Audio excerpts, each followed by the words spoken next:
Hey y'all, this is Destiny checking in with today's Daily Diamond. Hey family, as always, I would like to say welcome to anybody who is new and checking out my podcast. I thank you for all of the support. And as always, hey again to those of you who have been with me since the jump. I thank you. We are almost at the 4-month anniversary, I believe, of the podcast, and we are almost at 3,000 downloads. So I thank all of you guys for all of your support, all of the comments, all of the sharing, all of the posting on social media. I thank you. Now, before I jump into today's topic, you know that I gotta pay these bills, so I have to give a shout out to all of my sponsors. Up first, we have my best friend Tiana Nate. Make sure you check out her YouTube channel. Make sure that you like, subscribe, share, and comment so that you can be entered in her $50 giveaway. Make sure you like, subscribe, share, and comment. Then, of course, you know we have Lisha, our up-and-coming braider. She's still been very, very busy. So make sure you check her out for your buns, your ponytails, your box braids, your wraps, your feed-ins, all things hair. She is really, really making some moves out here. Then, of course, you know we have the Royal Crown Extensions, the only hair I wear.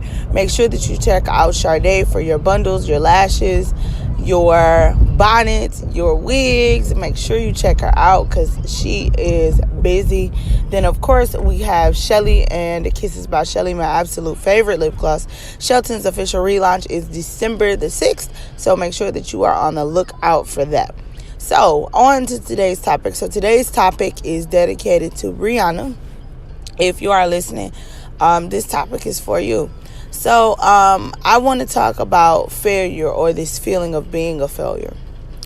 I don't know if this is necessarily our fault as human beings when we feel like a failure, or if it is the fault of the school system. Quite often in school, and I'm a teacher, so I hate it, when a student is not successful at getting their grade, right? They're given this F. They're told, hey, no, you child, you have failed. And I really feel like that is such a strong word. And I feel like even though it's something that I have to do for the profession that I do, I really feel like it can be a very negative word, and it can put our children in a very negative space.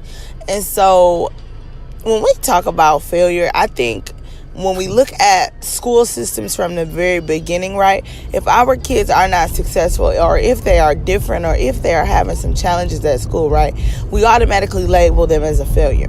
But nobody thinks about how labeling a child as a failure from anywhere between, I guess, 3rd grade all the way up until the end of high school, how that impacts their adulthood. So if you are a person who does the right things and you get good grades, and people say, oh, you're going to be successful, right? And if you don't follow the system and you have some struggles along the way and a lot of other things that keep you from being successful, right, you're automatically seen as a failure, and oh, you're going to fail in your adulthood. And I really wonder what happens when that concept transitions from our childhoods and our brains into our minds as young adults and grown adults, right? We feel as if we failed at something. Every day that you get up and you put one foot in front of the other is a day and an opportunity to no longer be a failure, or to no longer feel like you have failed. If you wake up this morning, I know it's a snowy morning, but if you wake up this morning and God wakes you up and you are able to put one foot in front of the other one and take a breath, then you can decide right there and right then that you no longer want to fail, or you no longer need to fail, or that you don't even no longer need to be associated with the term of failure or the concept of failure. You are not a failure. If you're struggling with something and something is not going right, that doesn't mean you're a failure. That means that, in my mind, God is trying to teach you a lesson. I think that when we struggle with things and we get to a low point in our life, it is a time for reflection. It is a time for prayer. It is a time to figure out what lesson it is that is being put in front of us. I don't know what the necessary answer is for anybody who is listening, but the only thing that I can tell you is that if you are in this space and in this place and you feel like you are failing, take time to be reflective. What is it that you're doing that is necessarily not the most positive?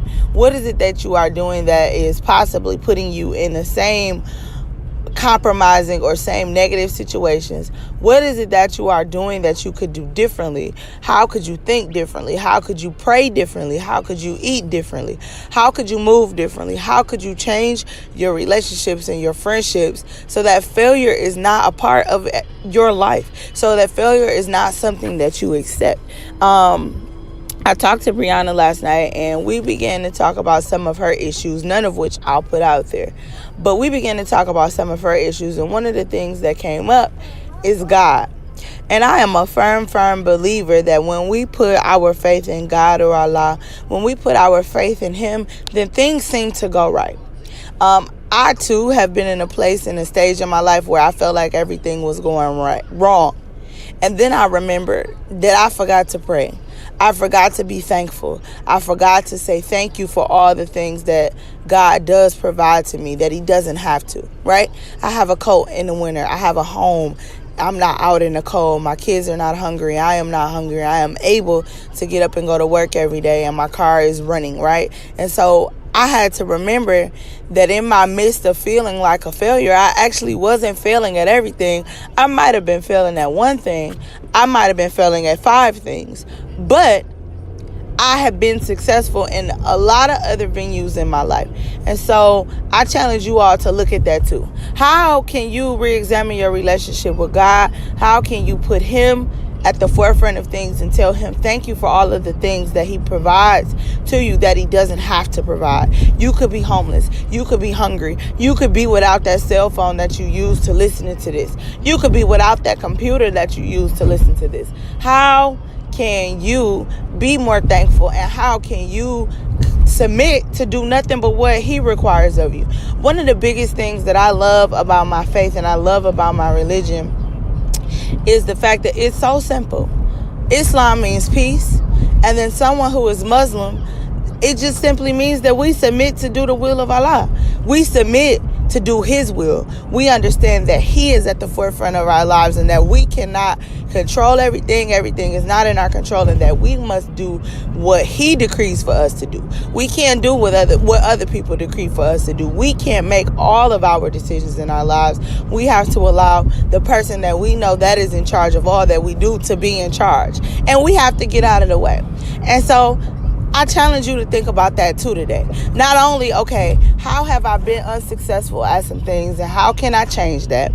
How can I get this word failure, or this concept of failure, out of my mind and out of my heart and out of my spirit? And how can I submit to do God's will and not my own? How can I let go of some of those things or some of those people that are negative? If you guys go back and listen to the other podcasts, right? I've talked about relief. I've talked about reset. I've talked about having faith. How can you begin to make some of those everyday things that I've discussed and I've talked about a part of your life, so that your life is more successful, it's more lucrative, it's a little bit less stressful, it is whatever you need it to be? And I challenge those of you who are not a consistent listener. Like, people always ask me for my advice, and I literally put my advice right here on this podcast. So if there's a question that you have, if there's something that you want some advice on, I challenge you to tune in. Go back and listen to an old episode. Go back and, get my advice. Go back and do the relief challenge. Do the reset challenge. Do something that I've kind of already put out there to put yourself in a better place and in a better space. And I guarantee you that you will have a better day. I make the podcast a part of my daily routine, not only for me, but for you guys, because I know how important having something positive every single day. I know how important and how impactful that can be. And so today, I challenge you to do that. I challenge you to figure out how you are not a failure, 1. And 2, figure out a way to go back and listen to some of those old episodes and relief and reset and challenge and change and remove some of that negative energy out of your life, so that you too can be consistently and constantly successful. You have the power and the capability to do it right there within you. And I pray that you have a blessed and prosperous day. And so, this is Destiny signing out with today's Daily Diamond. I'll see you guys tomorrow.